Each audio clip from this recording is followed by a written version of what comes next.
Well, before we move into the opportunity we have to bless our love offering, this year when our board of directors sat down in July to begin planning and plotting out what the year was going to be and what it was going to look like, one of the things we talked about was ways that they could engage with all of you, to share with you what was going on, to be honest with you about what was going on, where the church is at and what's happening with the church.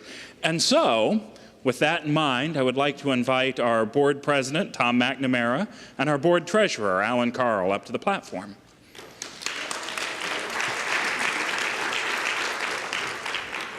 Thank you, Brandon. Before we get started here, I want to first say that thank you, Carrie. Carrie King is a wonderful lady and a wonderful person, and she wants to meet all of you. So if you see her walking down the hall or anything, stop and introduce yourself to her and get to know her a little bit and tell her a little bit about yourself. So I'm sure that she would appreciate that. So in case you're wondering who's Tom and who's Alan, if you don't know, that's Alan and I'm Tom. And last I checked, no, he's Alan and I'm Tom. So we want to share a little bit of information with you about our church finances. This is a subject that we don't like to talk about, but we feel it's important to be transparent to you because we want to share as much information with you as possible. And this is a topic that it's a major topic, and we talk about it all the time in our board meetings, and so it's front and center on our minds. Alan's going to be discussing some slides with you, but I want to share a couple of things first. Over the past couple of years, we've been looking at ways that we can reduce expenses here at the church. We've reduced expenses by about 15%.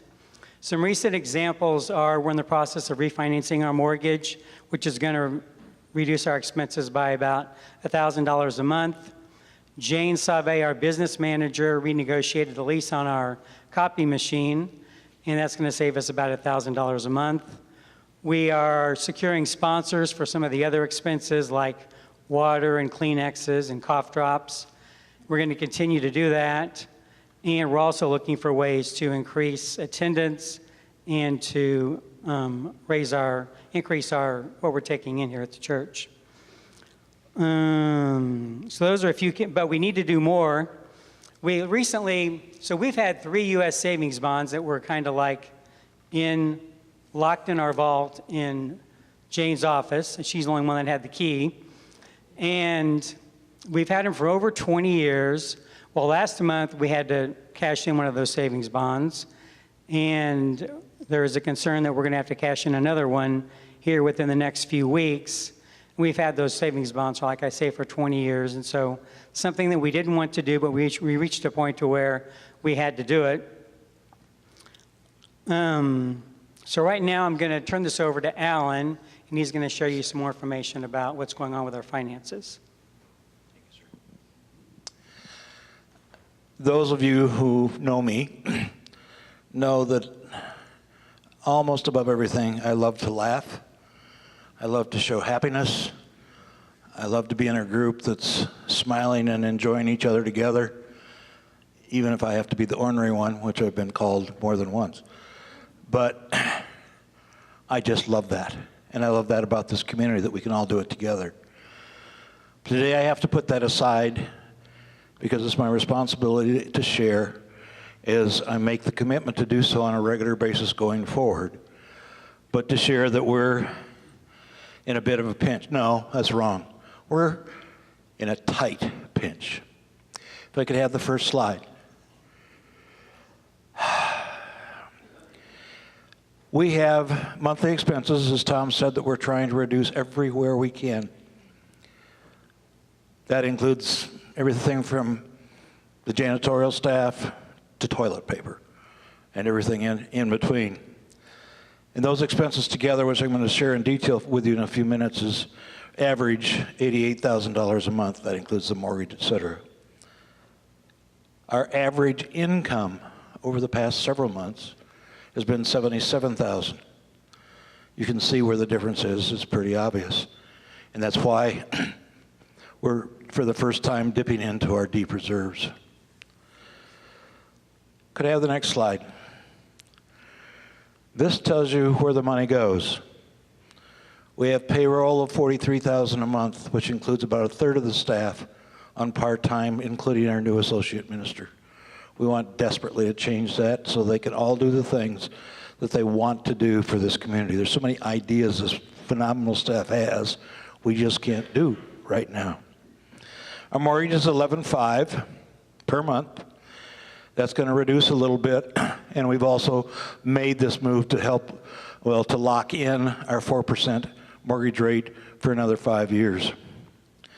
Utilities run $4,200. Other building and grounds expenses, which include lawn maintenance, our phone, maintenance of the building, insurance for the building, et cetera, runs $19,300 a month. It's a big building. All other expenses, which include music, youth, health insurance, classes, bookstores, et cetera, run $9,900 a month.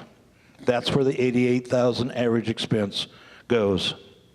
That's exactly where our obligations lie, and we simply need, obviously, with the average income we're getting, more income to help fix that. If I could have the next slide. We've been averaging 330 congregants per week. Average gifts per month, as I've said before, are $77,000. And the rule of thumb in most churches everywhere is that 80% of the income comes from 20% of the congregants. In our community, for some time now, 90% of our income comes from 15% of our congregants, meaning that 50 people, 50 of us, contribute $1,380 a month. 280 of us contribute $27.50. That altogether comes to an $11,000 shortage, and that is the picture. That is our challenge.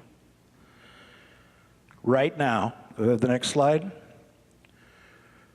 Right now, we have less than $5,000 in our checking account.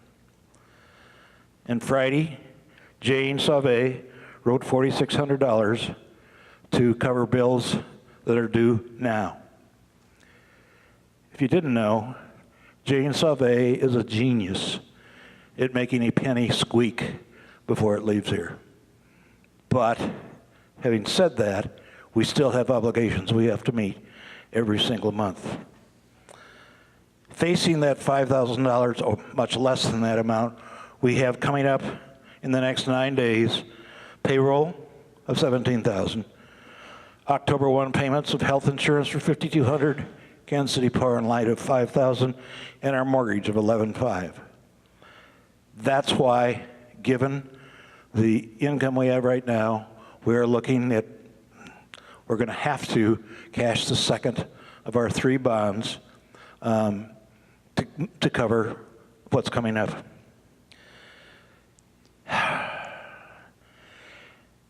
The hard part of this entire picture right now is that on Sunday the 18th, we gave a total of $6,000.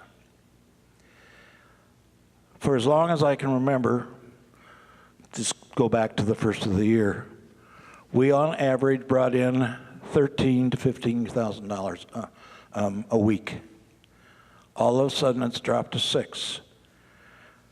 Tom, I, and the rest of the board and the staff don't understand. If any of you know the reason or reasons this may have happened, please let us know. It cannot be sustained at that level. It just cannot. So, if I could have the next slide, it's amazing to realize that of the 330 that join us every Sunday now, an additional $33.33 per month will fix the problem. This is our home. It's no different than the home you go to every day with a roof over your head. I'm sure many of you, if not all of you, sit down and do a budget that says, okay, here's the mortgage, here's the rent, here's the utilities, et cetera, et cetera, et cetera. and to figure out what needs to go out each month. I'm asking you to sit down with that budget, and if you haven't, add a line that says church and put an amount in there, hopefully $33 a month, that you will see as an additional obligation. I look out in this audience and I know many of you. I know you love this place almost as much as I do. But it's going to take every one of us to get to that point where I can stand up here and smile. I'm going to turn the mic back to Tom for a second. He can give you an example of what he's done. Thank you, Alan. I just wanted to share with you, I know that giving can be a real challenge. When I first started giving, what I would do is like Alan said, work through my budget, and when I got to the bottom, whatever was left over was basically what I could afford to give to the church in the way of giving. And I did that for quite a while. I would give $10 or $20 a week, and then I'd go back. But I reached a point where I decided I wanted to give more, and I tried something different. And I decided I wanted to give 10%. So I started out very slowly. I started out giving 3 or 4% of my salary each week, and then I gradually increased that. Like every 6 months, I would increase it higher until I eventually reached 10%. It took me several years to reach that point, but I was able to make it. One of the things that helped me work through that process was that every time I got paid at work, I would get, of course, an amount deposited into my account, into my checking account. Well, I had them deposit a second amount into a separate checking account that was used only for tithing, only for giving. And so, each month when I wanted to increase it, I would increase the amount that I wanted to give. I changed the ratio of the amount that went into that account. And it worked out very easy for me because it wasn't in my normal checking account, my household checking account, so I didn't see it, so I wasn't spending on that. So it was just basically automatic going into my giving account. And the blessings that I received from that were twofold. First, it was very gratifying for me to give more to the church. I'm a very giving person, and it was just, it was a pleasure for me to give more. And I wanted to be a 10% giver, and I was able to reach that point. Second, is that I'm a giving person. I'm in the flow of the universe of giving and receiving, and the universe does give back to you. I don't give with the expectation of receiving anything, but it just happens and it works. And once you get into the flow, it just continues, and things happen when you're not even expecting them. So that's an example that worked for me. I don't know if it could work for you, but it's an example that worked for me. Now back to Alan. Works for me too. I'd like to direct everybody's attention just for a second to the banner on that side of the church. That'd be the east side of the church. I believe firmly in this belief that the universe is full of abundance. Everything we need is there for all of us, in us and around us all the time. Same time, I've learned that Spirit, who provides that abundance, doesn't print money. And we're at the point where we need all of us to take a hard look at what this community means to you. And let me say this to those who may be here for the first time or just have recently started coming. I'm not saying this to scare anyone. We're going to turn this around, I have no doubt whatsoever. It's my dream to never have to stand up here and say these things again, rather to say, you know what? Just as Kelly sang to us, we are all angels, and we can only fly together. And I believe we will just fly beyond belief. God bless Unity Church of Overland Park. God bless all of you. Namaste. Oh, I got it. All right. So before we bless our love offering, Tom, Alan, and the board, they'll be available in the lobby if you have any questions about that. And one of the things I hope I hope that you get, the theme for this entire Sunday is the idea that we are family. This is our spiritual family. So, as Alan said, if you're joining us for your first time, if you've been coming here just a few times, just know that this is part of what we do as a family. It's just every once in a while we get to have Dad come up and let us know that our room still needs to be picked up. So that's just who we are, and that's what we do here. So thank you for playing that father role today and letting us know where we're at. And the other thing I would share with you is that we are at one of those significant points of choice in the history of our community. And we have the choice in this moment to either go towards fear and worry and let that drive what we're doing, or we have the moment, or this point in our moment to say, we're going to go the other way. We're going to go towards that place that knows abundance is ours. So one of the beautiful things about this spiritual path is I'm not going to tell you how to choose. It's up to you. You get to choose, but those are the choices you make. You can choose to go to fear, or you can choose to go to the truth that we live in an abundant universe, with the knowledge, as Alan said, that universe doesn't print money. God's not a counterfeiter. So anyway, let's take this opportunity to bless our love offering.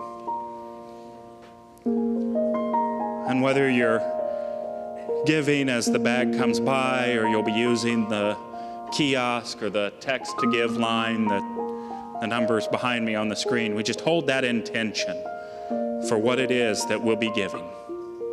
That intention that says that this gift is a symbol of the good, of the divine presence of God. And that this symbol goes forward now to share and to spread that light and that love in our world.